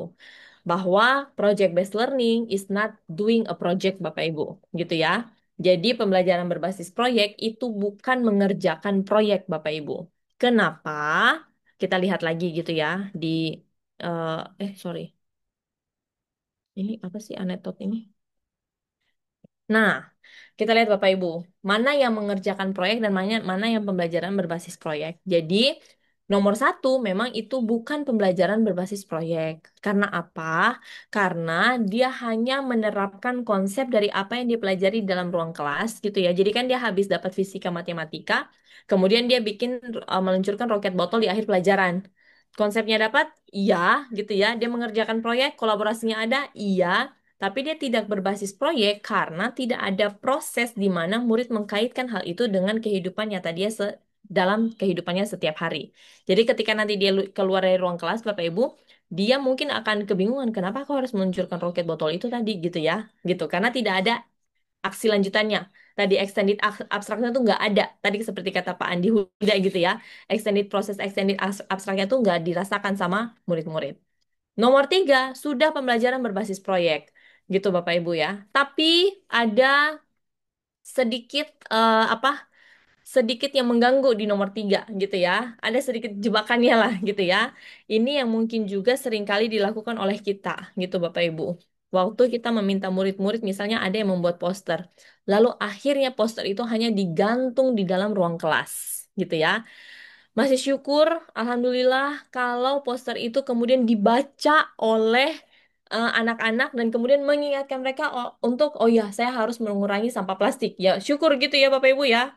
Tapi kalau misalnya poster itu hanya digantung jadi hiasan di kelas dan tidak ada power apa-apa, nah itu dia, itu bukan pembelajaran berbasis proyek. Karena apa? Pembelajaran berbasis proyek harus sampai di tahap yang nomor dua. Makanya kenapa pembelajaran berbasis proyek hari ini saya berikan salah satu tips buat Bapak Ibu untuk membentuk kompetensi yang utuh, karena dia sampai pada tahap atau level di mana murid ketika dia selesai merencanakan campaign, lalu kampanye itu juga benar-benar kepada warga di sekitar lingkungan sekolah. Tidak yang kayak kelompok satu mau campaign terus kelompok dua tiga berpura-pura seolah-olah mereka adalah warganya. Enggak. Tapi betul-betul anak-anak itu dibawa keluar ruang sekolah dan ayo kita campaign soal isu lingkungan. Kalau sekolah kita suka banjir, ayo kita sadarkan pedagang-pedagang yang ada di sekitar sekolah kita. Kalau misalnya sampah plastik adalah masalah di lingkungan kita, ayo kita minta om dan tante di kantin supaya mereka nggak jualan pakai plastik misalnya. That is pembelajaran berbasis proyek, Bapak Ibu. Gitu ya. Terus yang mengerjakan proyek salah. Oh, nggak apa-apa. Nggak salah, Bapak Ibu, gitu ya. Toh mengerjakan proyek masih lebih baik daripada kita metode ceramah gitu ya. At least dia masih lebih baik gitu, Bapak Ibu ya. Dia nggak salah, dia nggak salah. Dia oke juga untuk dilakukan. Tapi memang kita nggak bisa klaim itu sebagai pembelajaran berbasis proyek. Dan bagi aku pribadi ada nanggung dikit gitu ya. Kalau udah mengerjakan proyek, ya langsung aja bablasin ke berbasis proyek gitu ya. Tinggal dikit lagi tuh untuk mengkaitkan apa yang sudah mereka pelajari itu dengan kehidupan nyatanya mereka setiap hari gitu ya, supaya si solo taksonomi tadi tuh capai itu ya, si extended abstraknya tuh tercapai gitu Bapak Ibu. Jadi gitu ya, pembelajaran berbasis proyek itu bukan mengerjakan proyek, tapi at least mengerjakan proyek lebih baik daripada kita sekedar metode ceramah. Seperti yang saat ini sedang saya lakukan, ceramah dari tadi gitu ya. Tapi kan kita webinar ya Bapak Ibu ya. Wilona 5 menit lagi ya. Oke, 5 menit. Kalau gitu kita langsung ke contohnya. Iya. Kan tinggal berapa slide deh? Kayaknya berapa slide lagi ya, Bu Jul? Oke. Nah, jadi Oke. Bapak Ibu, ini proses kunci dalam kita melakukan pembelajaran berbasis proyek, gitu ya. Jadi ada tahap mendefinisikan masalah, kemudian tahap menghasilkan ide, membuat prototipe, lalu kemudian itu diujikan.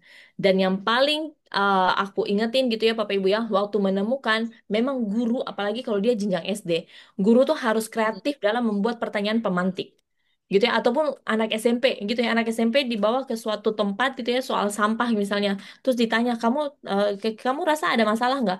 Anak SMP kan mungkin mereka akan rese gitu ya, bilang emang ada masalah Bu, ya kan, emang ada masalah apa, kayaknya nggak ada masalah gitu ya. Jadi memang kita harus ya pintar-pintar membuat pertanyaan pemantik juga gitu ya, supaya membantu mereka mendefinisikan masalah atau menemukan masalah. Kemudian di proses membayangkan di ide yang perlu aku highlight adalah Bapak Ibu, di sini ide apapun yang muncul dari murid, biarkan saja mereka bereksplorasi, gitu ya. Jangan kita yang buru-buru, saya paham. Kita semua pasti pengen memberikan yang terbaik gitu ya. Kita pengen tuh kita yang kasih tahu gitu ya. Tapi biarkan di sini tuh proses kreativitas mereka tuh muncul di sini. Diskusi, negosiasi dengan teman soal idenya apa ya kira-kira ya, itu biarkan muncul di sini. Dan tanpa kita kayak mengkat gitu ya, kayak kok kamu mikirnya kayak gitu sih. Nah itu kita udah bunuh kreativitas mereka. Bahkan mungkin yang mereka bilang tuh memang nggak make sense gitu ya Bapak Ibu ya. Tapi biarkan aja gitu ya. Karena kan kita menikmati prosesnya, bukan hasil akhirnya. Kemudian bikin prototipe, dan penting banget untuk prototipe yang kita lakukan itu diujikan secara langsung. Nah, ini contoh Bapak Ibu. Ini yang tadi saya bilang, ini ada di pendekatan pembelajaran mendalam gitu ya. Ini formatnya resmi gitu ya, ada di NASMIC maupun di pembelajaran mendalam. Ini yang dipakai saat ini, Bapak Ibu. Jadi di tahap awal aja itu udah diminta diidentifikasi. Ini yang tadi saya bilang gitu ya, bahwa 8 dimensi profil lulusan ada di semua lini gitu ya. Dan ini contohnya yang di intrakurikuler. Kalau co-kurikuler kan mungkin Bapak Ibu sudah terbiasa gitu ya dengan pada saat melakukan proyek profil Pancasila gitu ya. Nah, tapi yang di intra bukan berarti dia hanya terjadi di tapi dia bisa terjadi di intra juga Bapak Ibu. Dan ini desain contoh yang bisa Bapak Ibu lihat untuk melakukan membentuk kompetensi utuh 8 DPL itu dalam proses intra. Jadi di sini diidentifikasi dari rancangan pembelajaran, rancangan proyek yang saya lakukan ini, profil lulusan yang akan muncul apa aja ya? Oh, kolaborasi nanti dapat nih. Kesehatan nanti dapat, kewargaan dapat, kreativitas dapat, komunikasi dapat, penalaran kritis dapat. Kalau ada yang nggak dapat, jangan ditempel-tempelin Bapak Ibu, gitu ya. Jangan kayak saya pengen semuanya ada, nggak perlu gitu Bapak Ibu ya. Hanya 2 atau hanya 3 atau hanya 1 aja tuh juga tidak apa-apa, gitu ya. Nah, kemudian masuk di desain pembelajarannya. ada kan ya Bapak Ibu ya, di pendekatan PM kan kita punya 4 kerangka pembelajaran mendalam itu gitu kan. Jadi kita tentukan tujuannya. Ini ceritanya anak kelas 2 SD lagi mau diminta untuk mengamati gitu ya. Ada PJBL-nya tuh mereka mengamati taman terbuka hijau di dekat sekolahnya. Jadi tujuannya mereka mau mengidentifikasi masalah dan menciptakan solusi terhadap permasalahan pemanfaatan ruang hijau terbuka yang ada dekat sekolahnya. Praktik pedagogisnya apa? Project based learning.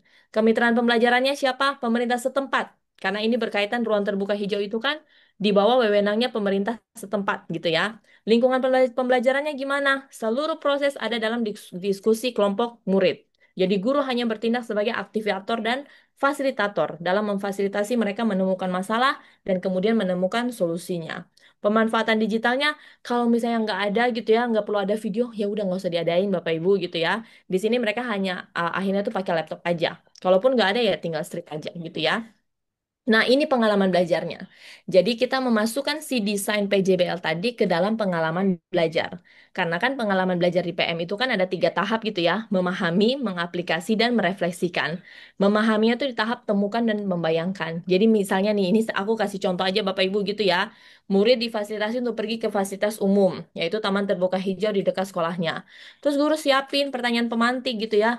Kamu lihat perosotannya itu, kalau mungkin mereka hanya data lihat tuh juga mungkin yang tadi aku bilang Bapak Ibu, mereka mungkin nggak akan ngeh, oh ya ada masalah apa ya di sini ya gitu ya. Tapi mungkin kita tanya, ini perosotannya masih bisa kita pakai nggak ya untuk perosotan misalnya? Oh, nggak bisa. Ini karena anak SD ya. Aku kasih contohnya anak SD kelas 2 gitu ya. 1 atau 2 lah. Oh, nggak bisa. Bahaya, bahaya. Karena perosotannya udah karatan misalnya. Tempat duduknya bisa kita pakai nggak ya? Nggak bisa tempat duduknya, nggak bisa. Ini nggak bisa kita dudukin karena kakinya sudah patah misalnya. Itu sudah sampai di tahap menemukan Bapak Ibu. Kebayang ya prosesnya ya. Udah sampai di tahap mereka menemukan masalahnya teh apa gitu ya. Mereka menemukan, oh ternyata memang taman kota atau taman ruang terbuka hijau ini tuh nggak bisa kita manfaatkan maksimal karena ada kerusakan, karena ada karatan misalnya gitu ya. Nah, setelah mereka kembali ke kelas, ini kan udah waktu ya, aku buru-buru Bapak Ibu ya. Jadi setelah mereka dibawa kembali ke kelas gitu ya, lalu mereka tahap membuat prototype. Kita bisa mantik juga. Jadi, ini tahap mengaplikasi ya. Jadi tadi kalau ada masalah seperti itu, kita bisa ngapain ya? Nah, kalau sekolahnya nggak punya uang gitu ya, ya ngapain kita perbaiki taman-tamannya gitu ya Bapak Ibu ya. Tapi mungkin saja ada muncul dari anak-anak itu, kita lapor sama wali kota misalnya. Atau kita lapor sama camat. Bukan ya, biasanya siapa sih RT ya atau gitu-gitulah Bapak Ibu gitu ya. Ini kan hanya contoh ya, contoh. Kita lapor sama yang pejabatnya. Disitulah kita berperan guru memfasilitasi untuk menghubungkan mereka dengan misalnya pemerintah setempat. Jadi misalnya mereka menemukan solusi, oke, kayaknya tuh si perosotannya harus diganti. Tempat sampahnya tuh harus dibagi 3, jangan hanya satu, harus dipisahkan organik mana, anorganik mana, gitu ya. Mereka tulis aja tuh di kertas, gitu ya. Mereka foto, terus mereka tulis di kertas ya, namanya juga anak kelas 2 SD gitu kan Bapak Ibu. Tugasnya Bapak Ibu misalnya panggil ketua RT atau ketua camat atau ketua wali kota datang ya atau siapa misalnya dinas PU misalnya atau dinas biasanya apa yang ngurusin taman-taman gitu kan ada ya. Kemanan. Ya, ada kan ya, taman pertamanan ada kan ya, Bu. Nah, Ya. panggil terus mereka datang di kelas, lalu murid kita tuh apa ya, bacain aja tuh proposalnya. Pak, menurut kami taman ruang hijau yang di dekat sekolah kami ini nggak bisa digunakan karena perosotannya rusak. Bapak Ibu, nanti gitu ya, si pejabatnya akan mengganti tuh taman atau enggak, itu urusan nanti gitu ya. Tapi urusannya Bapak Ibu adalah anak kelas 2 SD sudah bisa mengidentifikasi masalah, menciptakan solusi, dan bahkan berani menyatakan apa yang mereka amati itu di depan pejabat atau di depan orang di luar kehidupan kelas mereka gitu ya. Nah, nanti di tahap refleksi uji cobanya, minta mereka kasih emoticon. Kamu senang nggak bisa ngobrol sama Bapak Wali Kotanya misalnya, atau Bapak Kepala Pertamanan itu gitu ya. Saya senang karena proposal saya diterima gitu ya. Misalnya, ini kan anak kecil, kita nggak tahu perasaan mereka gimana. Tapi itu pengalaman belajar yang kita munculkan yang dibilang bermakna, berkesadaran dan menyenangkan tuh bukan hanya menyenangkan aja gitu Bapak Ibu ya, tapi perlu berkesadaran dan perlu bermakna. Asesmennya bisa apa? Pasti berupa rubrik untuk penilaian proyek dan penilaian produknya. Bukan tanya jawab pilihan ganda sudah pasti gitu ya. Prosotannya ukuran berapa ya kan nggak mungkin Bapak Ibu gitu ya. Jadi asesmennya pasti berbentuk rubrik. Nah ini yang tadi aku bilang gitu ya. Ini terakhir ya. Jadi dalam hal ini Bapak Ibu, kita memang pengen, kalau kita pengen membentuk kompetensi utuh 8 dimensi profil lulusan, peran kita sebagai guru ada di tiga ini gitu ya. Kita sebagai aktivator, kita yang menciptakan pembelajaran itu bermakna bagi murid gitu ya. Kita mengaktifkan kontekstualisasinya itu kepada murid. Kita juga sebagai motivator untuk mereka, untuk memotivasi mereka supaya mereka itu bisa mendatangkan perubahan gitu ya. Bukan hanya dapat nilai di kelas, tapi ada yang mereka lakukan untuk komunitas mereka maupun untuk isu dunia misalnya gitu ya. Dan kita pun sebagai pengembang budaya belajar ini gitu ya.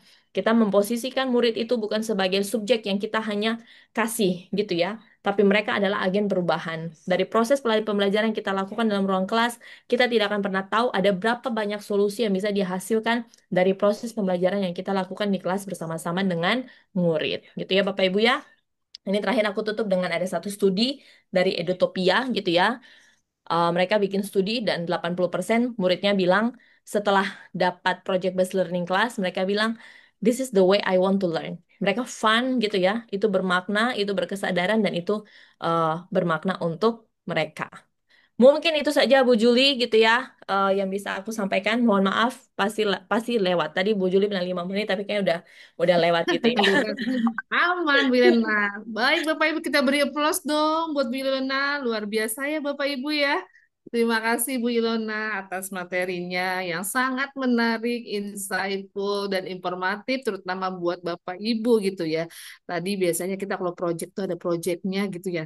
Tapi ternyata kan bukan sekedar hasilnya gitu ya. Tapi bagaimana itu menginternalisasi ke dalam diri dan bisa diterapkan.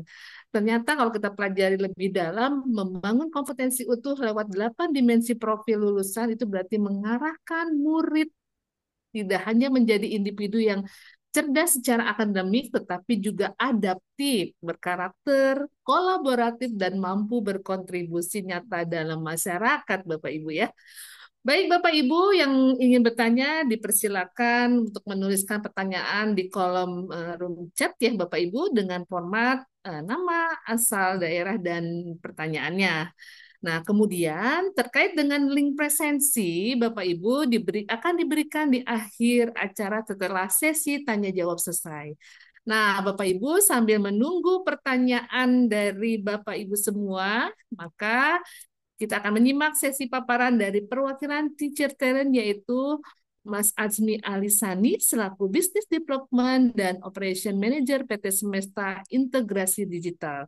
Kepada Mas Azmi, waktu dan layar dipersilakan.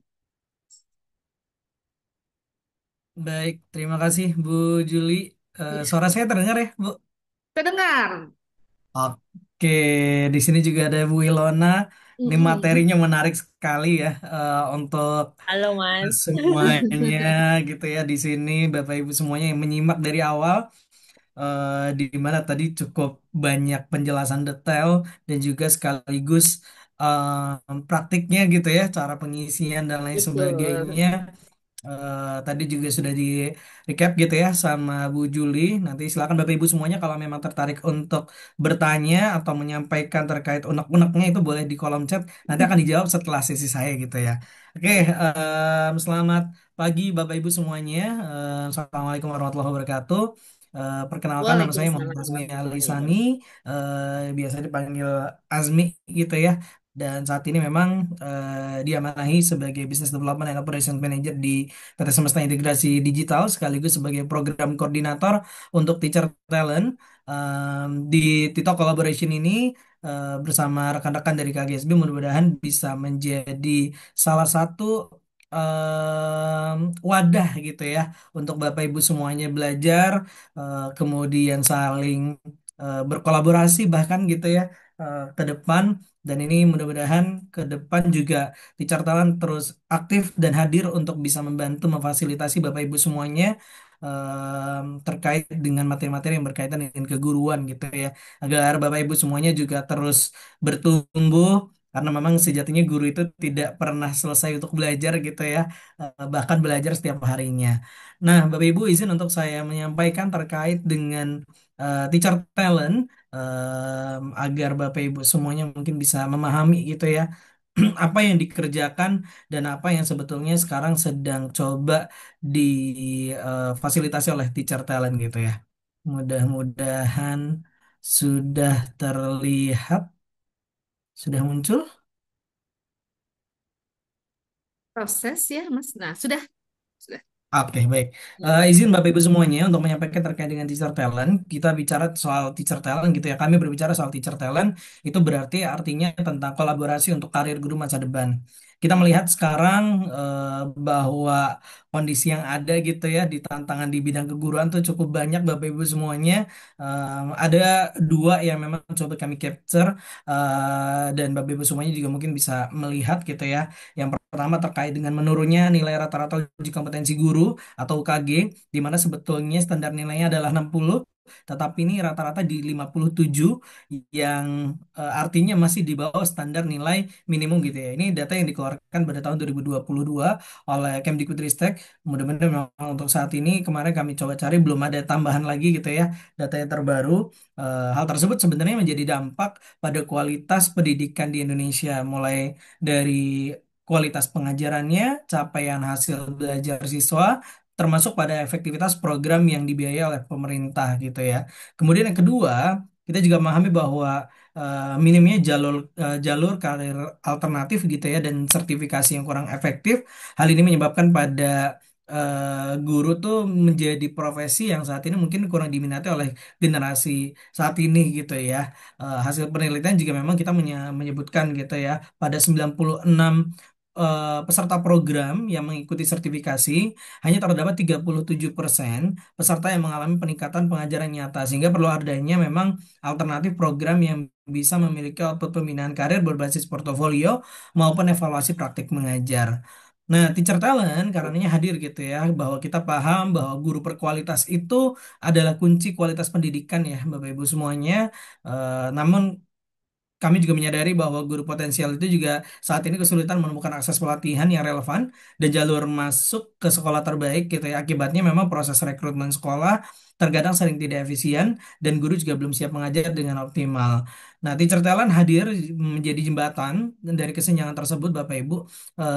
Kami merupakan platform end-to-end yang mengintegrasikan terkait dengan learning, development, dan juga rekrutmen khusus untuk guru, di mana melalui kolaborasi Karirmu dan juga Kampus Guru Cikal, Teacher Talent ingin memastikan bahwa guru itu bisa mendapatkan akses pelatihan dan pengalaman belajar yang relevan, kompetensi berkembang sesuai dengan kebutuhan sekolah, dan juga tentunya terakhir bisa direkomendasikan dan ditempatkan langsung di sekolah-sekolah terbaik. Nah, apa yang coba diberikan oleh Teacher Talent, yang coba diberikan dari Teacher Talent adalah pertama adalah promosi. Kita ingin memastikan bahwa lulusan-lulusan terbaik itu tertarik untuk menjadi guru dan juga memilih untuk berprofesi atau berminat untuk memilih profesi guru. Kemudian ada asesmen dan pelatihan. Dari mereka yang memang tertarik untuk menjadi guru, kami ingin memastikan bahwa mereka tuh siap gitu ya, dengan mengikuti asesmen terlebih dahulu, kemudian mengikuti pelatihannya sesuai dengan nantinya kebutuhan sekolah. Dan terakhir, setelah mereka mengikuti asesmen dan pelatihan, itu ada rekomendasi, yang dimana rekomendasi ini memastikan guru tersebut yang sudah kompeten gitu ya, itu bisa bekerja dan juga bisa mengajar di tempat yang memang mereka inginkan, atau bahkan di sekolah-sekolah yang memang memberikan kesejahteraan dan juga kesempatan untuk bertumbuh bagi guru tersebut. Kemudian Teacher Talent juga memberikan beberapa program-program komprehensif gitu ya, seperti Tito Collaboration pada hari ini. Ada Tito eksklusif yang membahas terkait dengan inklusi gitu ya, pendidikan inklusi. Kemudian ada Teta Course, ada Teacher Kompetensitas atau asesmen yang mengukur bagaimana kompetensi guru itu tersebut dalam 4 profil gitu ya. Kemudian ada teacher talent training, ada teacher talent inklusif, ini juga bootcamp yang khusus untuk menjadi guru inklusi. Kemudian terakhir ada OJT dan placement program yang semuanya tentunya ada knowledge dan juga skills yang disampaikan. Nah, profil guru berdaya dan adaptif ini menjadi profil yang memang kami coba buat gitu ya, dan kami turunkan yang sesuai dengan perjanjian 2626. Yang pertama ada guru merdeka belajar gitu ya. Tadi di key point-nya Bu Ilona gitu ya, ada yang sesuai gitu ya sebetulnya kalau misalnya kita melihat di sini guru Merdeka Belajar berarti guru bisa sebagai motivator gitu ya, yang dimana guru bukan hanya memperbanyak pengetahuan saja tapi bisa terus reflektif gitu ya pada proses pencapaiannya, dan ini setara dengan kompetensi kepribadian dan juga sosial. Kemudian guru desainer pembelajaran gitu ya, bagaimana ya guru tuh mampu merancang kurikulum dan program belajar yang orientasinya pada kompetensi dan kebutuhan murid. Tadi key point kalau dari Bu Ilona itu terkait dengan pengembangan budaya belajar gitu ya.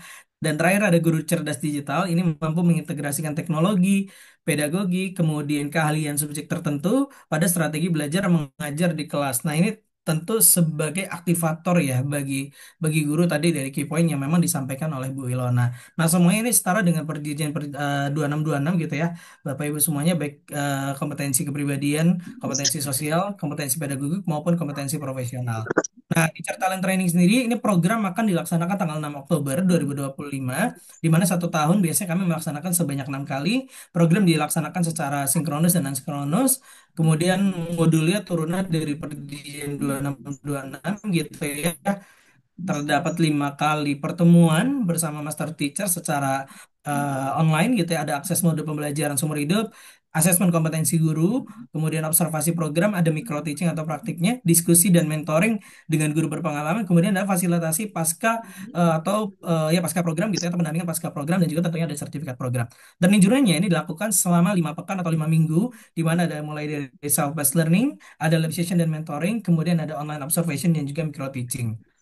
Materi belajarnya yang di self-paced learning sendiri mulai dari digital integrated learning with design thinking sampai assessment blended learning, kemudian live session dan mentoring mulai dari merancang pembelajaran deep learning, kemudian ada guru sebagai pembangun budaya dengan disiplin diri gitu ya, kemudian ada pendalaman micro teaching, hingga nanti ada sesi mentoringnya terkait dengan pembuatan lesson plan dan juga persiapan micro teachingnya.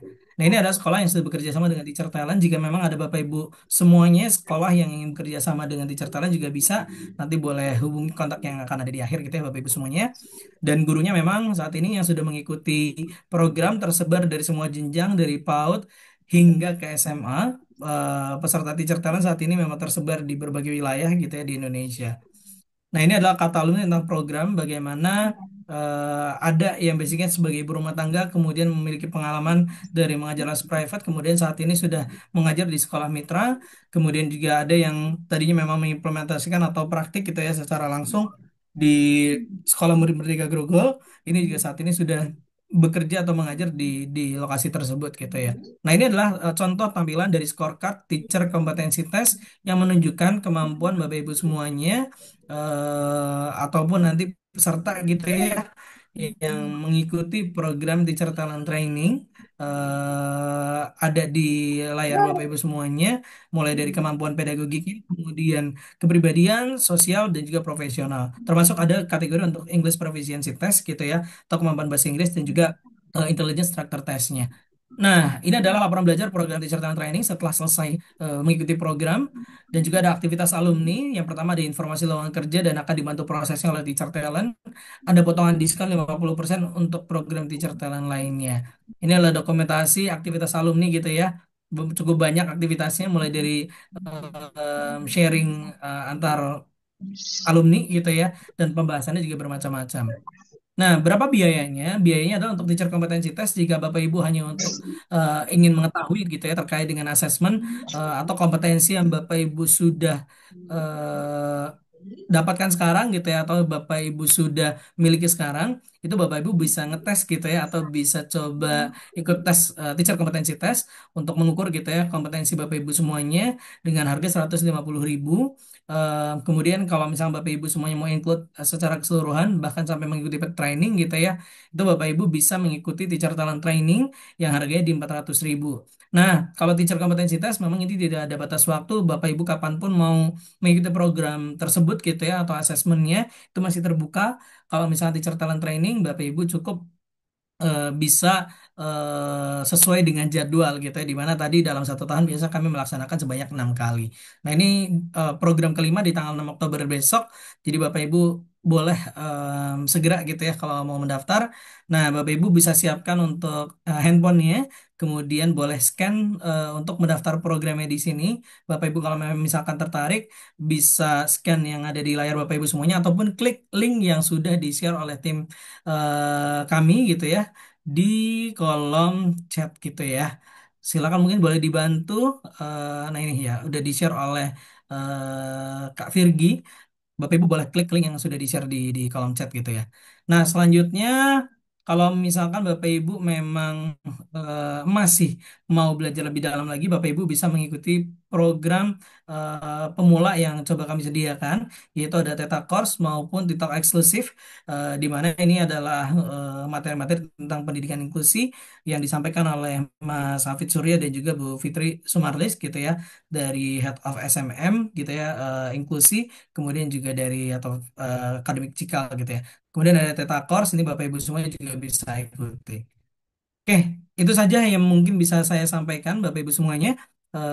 Mohon maaf jika mungkin ada kurang-kurangnya. Saya mau mengucapkan terima kasih banyak juga kepada rekan-rekan dari KGSB, Bu Juli gitu ya, dan juga rekan-rekan yang lain sudah mau untuk berkolaborasi kembali gitu ya. Ini sepertinya udah yang ketiga kali gitu ya dengan teman-teman KGSB, dan juga tentunya Bu Ilona yang masih mobile kemana-mana gitu ya. Terakhir kemana, masih di Bali? Apa masih di Bali barangkali ya Bu Ilona ya? Masih. Mudah-mudahan, oh masih. Mudah-mudahan sehat-sehat selalu gitu ya. Dan terima kasih sudah meluangkan waktunya juga untuk berbagi ke Bapak Ibu yang sudah hadir di kesempatan siang hari ini. Itu saja, mohon maaf jika ada salah-salah, jika rekan-rekan tadi Bapak Ibu semuanya, baik untuk Bapak Ibu sendiri ataupun mungkin ada teman-teman yang mau mengikuti program dari Teacher Talent, boleh diberikan link yang sudah di-share di kolom chat. Itu saja dari saya. Selamat siang, saya kembalikan lagi ke Bu Juli. Assalamualaikum warahmatullahi wabarakatuh. Waalaikumsalam warahmatullahi wabarakatuh. Kita beri aplaus dong, Bapak Ibu semua, buat Mas Azmi atas paparan programnya Waalaikumsalam yang luar warahmatullahi biasa wabarakatuh. ya. Semoga penjelasan tadi bisa membuat Bapak Ibu sekalian makin kenal dengan program dari Teacher Talent, dan mungkin juga Bapak Ibu ada yang tertarik untuk terus belajar nih kita Bapak Ibu. Kalau guru kan kalau sudah tidak mau belajar maka berhentilah menjadi guru. Tapi seperti itu gitu ya Bapak Ibu ya. Maka ini juga salah satu momen juga kita untuk bisa terus untuk belajar Bapak Ibu ya. Nah, nanti Bapak Ibu bagi yang tertarik silakan untuk daftar juga. Tadi sudah diberikan juga di kolom chat juga ada. Silakan langsung menghubungi melalui kontak yang sudah dibagikan di kolom chat. Nah, Bu Ilona sepertinya sudah ada pertanyaan di kolom chat, tapi Bapak Ibu mungkin kalau ada yang ingin langsung bisa raise hand langsung ya Bapak Ibu ya. Langsung untuk di raise hand nanti memberikan pertanyaan. Tapi sambil menunggu Bu Ilona, kita coba menjawab pertanyaan di kolom chat dari Bapak Bernardus Widodo. Beliau mohon pencerahan kembali Ibu narasumber katanya gitu untuk implementasi 8 profil dimensi lulusan ini terintegrasi dalam struktur kurikulum intra, kokurikuler, dan ekstrakurikuler. Bagaimana implementasinya dengan profil P5 profil pelajar penguatan pelajar Pancasila gitu ya.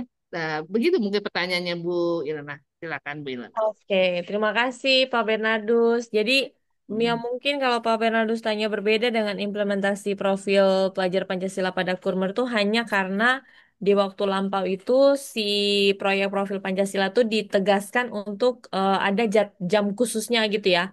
Ada waktu khusus untuk proyek profil itu gitu dan tidak mengharuskan. Sebenarnya tersuratnya tuh memang tidak mengharuskan, tapi seyogianya kalau kita tadi sudah punya tujuan, kita tahu arah pendidikan kemana tuh, menurut aku sih harusnya kita juga bisa implementasi tuh di semua gitu ya. Nah, di kurikulum yang pendekatan ya, pendekatan pembelajaran mendalam, bukan kurikulum baru ya Bapak Ibu, di pendekatan pembelajaran mendalam itu 8 DPL diimplementasikan di semuanya, di intra, di kokurikuler, di ekstrakurikuler. Nah, contoh implementasinya tadi yang saya kasih di slide terakhir gitu ya. Dan itu contoh yang dimasukkan ke dalam intrakurikuler. Yang artinya tuh kenapa saya pakai intra Bapak Ibu, karena kalau intra yang sulit dimasukin aja tuh bisa gitu ya. Ya apalagi kokurikuler dan ekstrakurikuler gitu ya. Yang artinya tuh kan itu nggak apa ya, tidak apa ya, tidak tidak sesusah, tidak sesulit gitu ya implementasi kalau masuk dalam jam pelajaran gitu.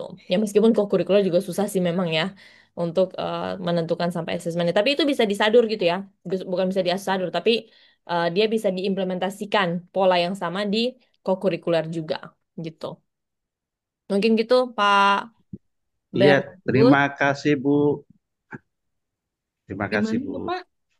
Sudah terpuaskan? Oh, pasti belum Iya ya, Bu, pasti terima terus kasih. belajar ya. Terima kasih Pak Benadu. Terima kasih Bu. Ya, Ya, baik, Bapak Ibu mungkin ada yang mau raise hand, silakan.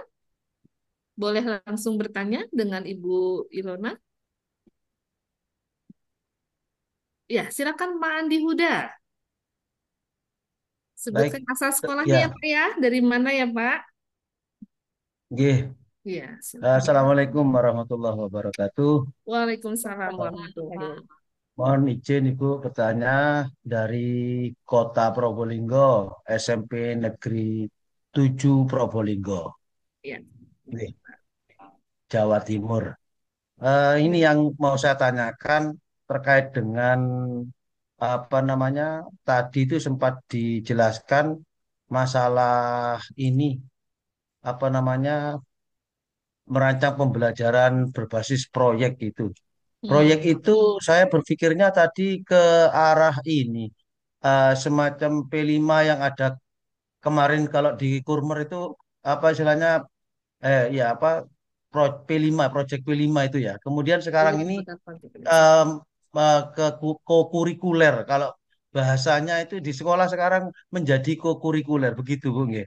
Iya. Nah, ini ketika saya melihat apa istilahnya, yang menjadi pembedanya apa, dalam apa, pembedanya dari P5 dengan apa, kurikuler ini, eh, saya melihat ada yang istilahnya itu kemitraan itu. Kemitraan itu cenderung bagaimana? Apakah kita harus bekerja sama dengan pihak eh, masyarakat langsung ketika mengadakan kokurikuler itu, atau sekedar hanya kokurikuler yang tidak jauh beda dengan P5 kemarin itu, ya semacam hanya istilahnya berbasis hasil proyek atau hasil karya begitu. Mohon mohon penjelasan ketika saya ini kok masih masih ini ya dengan pembedanya dengan P5 kemarin itu. Terima kasih, Bu. Terima kasih Pak Andi. Aku langsung jawab ya Bu Juli ya. Jadi Lanjut ya, silakan Kak Pak Andi, Ilona. terima kasih sudah meng-highlight move on yang harus kita lakukan dari proyek profil ke 8 DPL. Dan itu semua yang Pak Andi sampaikan gitu ya. Kalau di masa lampau tuh fokusnya tuh banyak banget. Padahal tuh juga yang dirancang tuh sebenarnya bukan berfokus pada produk juga sih Pak. Tapi memang jatuh-jatuhnya implementasinya tuh fokus pada produk. Makanya pameran karya. Gitu kan ya Pak Huda ya, Pak Andi ya. Nah itu tuh memang please banget kita bisa move on dari masa itu gitu ya ke masa yang sekarang ini Pak Andi gitu ya, bahwa yang sekarang ini tuh di pendekatan pembelajaran mendalam ini dia yang soal kemitraan pembelajaran itu memang bukan hanya tempelan kayak, dan bahkan di waktu lalu juga itu nggak dipikirkan gitu kan ya Pak Andi Huda ya. Nah tapi yang di sekarang ini justru didorong untuk kita mengaktifkan seluruh ekosistem yang ada di sekitar sekolah tuh untuk jadi juga tuh berkontribusi dalam proses pendidikan. Kayak tadi contoh yang aku kasih gitu ya, dalam proses proyek profil lagi, dalam proses melaksanakan proyeknya gitu ya, pembelajaran berbasis proyeknya. Terakhir tuh dia pengen, gurunya tuh pengen murid-muridnya tuh bisa presentasi di depan pejabat kota misalnya gitu ya. Kemitraan pembelajaran yang dilakukan adalah demikian. Dia berelasi dengan pemerintah gitu ya. Kalau dia tahu 2 minggu lagi muridnya akan presentasi, dia ajuin audiensinya gitu ya. Undangan, Pak tolong dong datang ke sekolah saya. 30 menit aja Pak dengerin murid-murid saya presentasi. Itu dia. Jadi memang dan kalau misalnya Bapak Ibu bilang, tapi kan nggak nggak semudah, semudah itu gitu kan. Ya itu memang kita belajar gitu ya. Tadi kayak Bu Juli bilang, kita tidak pernah berhenti untuk belajar termasuk kompetensi-kompetensi baru yang bukan hanya menguasai ilmunya, tapi gimana kita bernegosiasi gitu ya. Mengajak komunitas lokal misalnya, ke sekolah saya lagi ngomongin soal sampah nih gitu ya. Boleh dong tolong datang ke sekolah saya untuk ngasih insight dong gimana anak-anak saya nih ngasih umpan balik dari produk-produk mungkin gitu ya atau campaign yang mereka lakukan tuh gimana ya menurut kalian dari komunitas lokal yang selama ini udah bergerak? Nah, itu kemitraan pembelajaran yang dimaksud gitu, Pak Huda, gitu. Jadi memang yang dulu hanya berfokus di kita pamerin produknya di pameran karya atau prosesnya aja, enggak. Yang ini tuh memang aku sendiri tuh menganggap ini memang lebih deep daripada itu gitu, Pak Huda.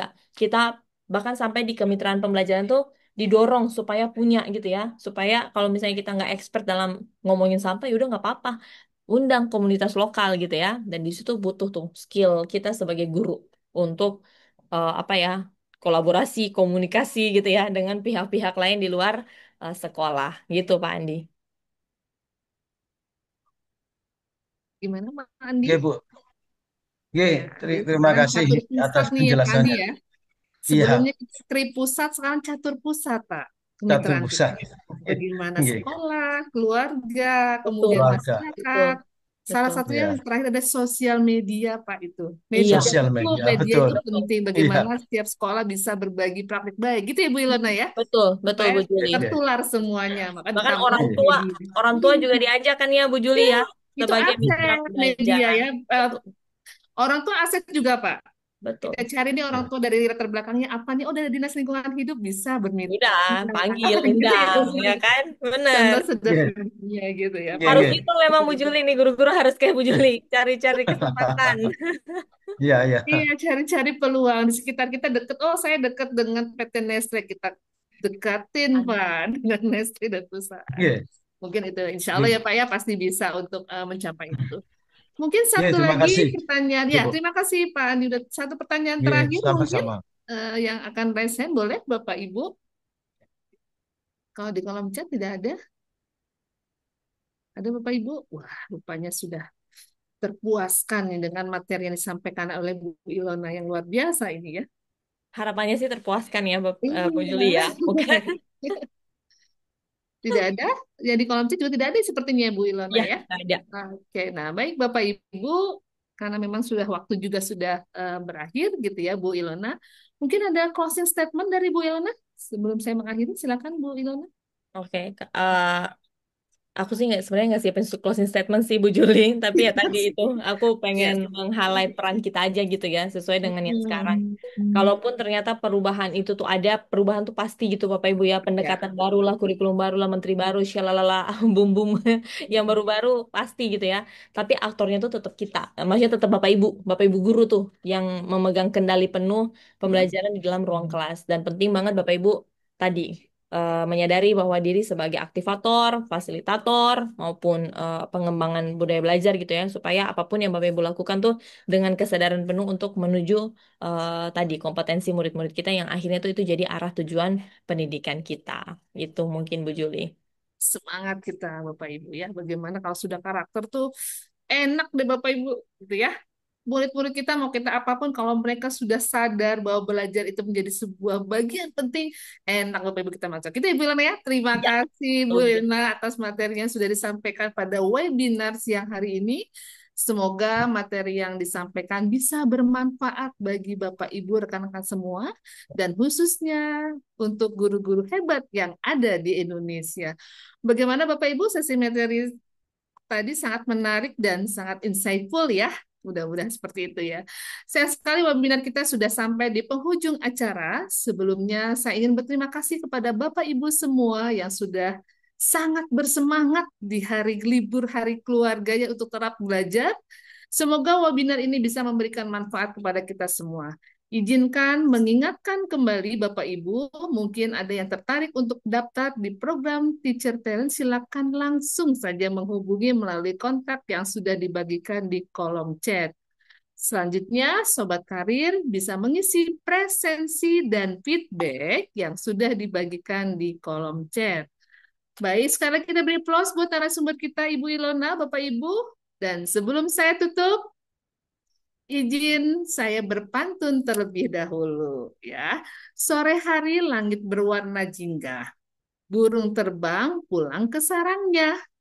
Webinar usai penuh cerita. Semoga ilmunya bermanfaat untuk semuanya. Saya selaku moderator pamit undur diri. Terima kasih banyak dan sampai jumpa di lain kesempatan. Selamat melanjutkan aktivitas kembali Bapak Ibu. Sampai jumpa. Kurang lebihnya mohon maaf. Assalamualaikum warahmatullahi wabarakatuh. Waalaikumsalam Waalaikumsalam warahmatullahi wabarakatuh. Selamat. Warahmatullahi Terima kasih Bu kasih Juli, Bu Lana, Bu terima kasih Juli. Bapak Terima Ibu, kasih. Bu Ilona. sehat-sehat. Terima kasih teman-teman Teacher Semangat. Talent dan KGSB. Terima kasih Bu. Ye, sami-sami Bu. Terima kasih Kak Desli. Kami menantikan Ya, silakan topik-topik Bapak Ibu link baru. presensinya bisa ada di layar. Bukan bukan yang di chat itu Bu nggih.